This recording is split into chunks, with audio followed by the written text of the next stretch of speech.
Биз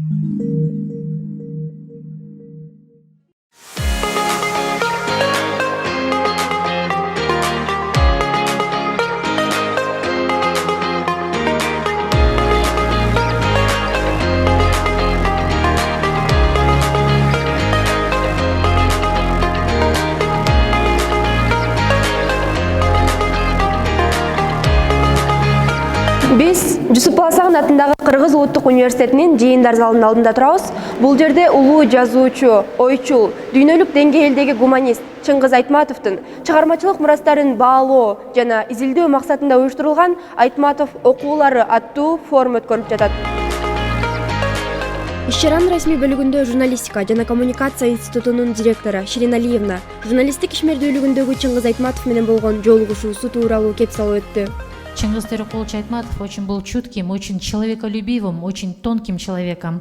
И он очень любил молодых специалистов и с большим уважением относился к молодым специалистам. Я, будучи 23-летней начинающей журналисткой, должна была взять у него интервью. И я опоздала на целых полчаса по известным причинам.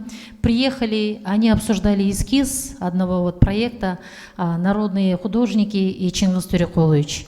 У нас есть художник-сюрреалист Шигаев и Сырнев, ювелир. Вот они втроем должны были обсудить эскиз. Я опоздала на полчаса, приехала в мастерскую. Мастерская находится на 9-м этаже.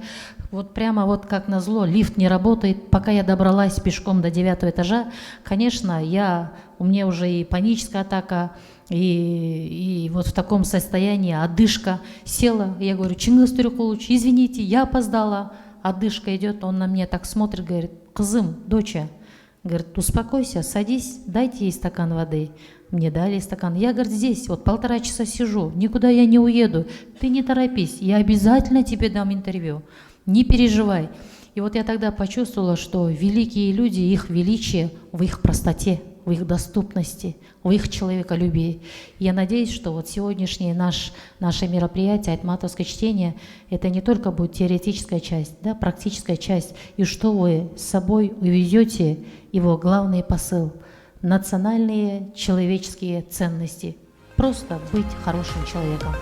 Чыңгыз Айтматовдун чыгармаларын ар тараптан изилдөө, анын философиялык, гуманисттик маанисин талкуулоо жана дүйнөлүк деңгээлдеги артыкчылыгын ачып берип, келечек муундарды Айтматовдун чыгармачылыгы менен тааныштырып, руханий баалыктарды жайылтат. В медиаконкурсе «Читаем Айтматова» приняло более 50 участников с разных стран мира. Была Болгария, Кыргызстан, Казахстан, Узбекистан и другие страны, Ереван, Азербайджан, другие страны СНГ. И все участники показали достаточно высокий уровень и показали, что творчество Чингиза Торекуловича Айтматова востребовано молодежью. И они понимают значение его творчества. Надо сказать, что все выступающие отмечали особое значение творчества Айтматова. И в этом отношении особо звучали голоса, которые призывали к миру, созиданию и творчеству. Вот основное достижение этого конкурса, что студенты показали творческое начало и показали, что творчество Айтматова не только живет, но и позволяет им создавать собственные ролики. И очень показательно, что победителями стали представители разных стран. Это Казахстан, это Кыргызстан и Российская Федерация. Это показывает, что страны этих народов по-прежнему дружны, и молодое поколение продолжает традиции своих отцов, дедов, продолжает традиции Чингиза Торекуловича Айтматова. Мен согушта жүрүп, эрдик жаратайын деген деле эмесмин.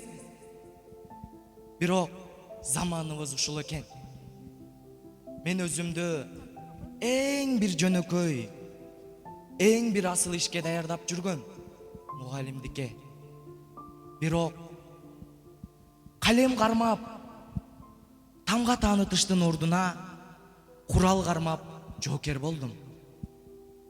Ооба апа, 1 сааттан кийин мекеним мага ыйык ишти тапшырды.